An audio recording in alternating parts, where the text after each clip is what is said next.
হরে কৃষ্ণ। আপনি কি ভগবানের প্রতি সন্তুষ্ট আছেন?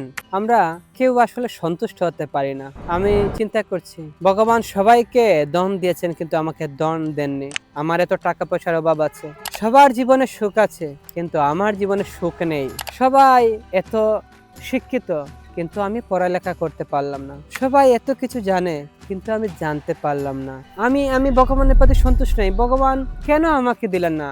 সবাইকে দিতে পারলেন না, আমাকে কেন দিলেন না? কিন্তু একবার আপনি আপনার চিন্তার বাহিরে গিয়ে একবার দেখুন, সমাজে এরকম অনেক লোক আছে দিনে একবেলা খেতে পারছে না, কিন্তু ভগবান অন্ততপক্ষে আপনাকে 3 বেলা খাবার জুগিয়ে দিচ্ছে। সমাজে অনেক ব্যক্তি আছে হাঁটতে পারছে না, কিন্তু আপনি তো হাঁটতে পারছেন। সমাজে এমন ব্যক্তি আছে তার দুটো হাত নেই, ভগবান আপনাকে দুটো হাত দিয়েছেন।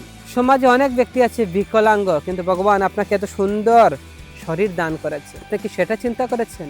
তথাপিও আমরা ভগবানের প্রতি সন্তুষ্ট হতে পারছি না। প্রতি মুহূর্তে আমরা ভগবানকে দোষারোপ করে যাচ্ছি যে ভগবান আমাকে কিছু দিলেন না। কিন্তু ভগবানের প্রতি সন্তুষ্ট থাকা উচিত। আমরা যে পর্যায়ে আছি সেটাও তো আমরা বেঁচে আছি।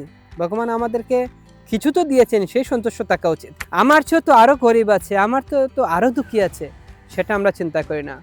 নদীর এই পার থেকে ভাবি ওই পারের লোক খুবই সুখী আছে, কিন্তু ওই পারের লোক জানে যে আগামী বছর বর্ষায় আমারও বাড়ি ভাঙতে পারে, কিন্তু এটা আমরা চিন্তা করি না, বলি না ওই পারের লোক সুখে আছে। তো ঠিক সেইভাবে একজন গরিব সে হয়তো অর্থের অভাব করছে, কিন্তু একজন ধনী ব্যক্তি সে সুখের অভাব করছে।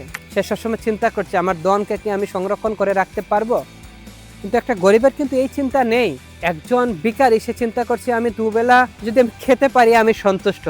কিন্তু একজন মধ্যবিত্ত চিন্তা করছে আমি এই বছর না ভালো ফসল হয়েছে, আমি খেতে পারবো, আগামী বছর কি খেতে পারবো, আগামী বছর কি ফসল হবে। তো এইভাবে প্রত্যেকের জায়গা থেকে চিন্তিত, কিন্তু ভগবানের প্রতি আমরা সন্তুষ্ট হচ্ছি না।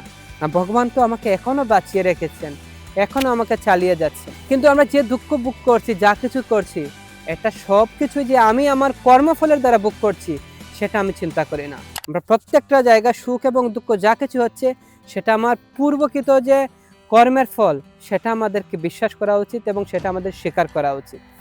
হরে কৃষ্ণ।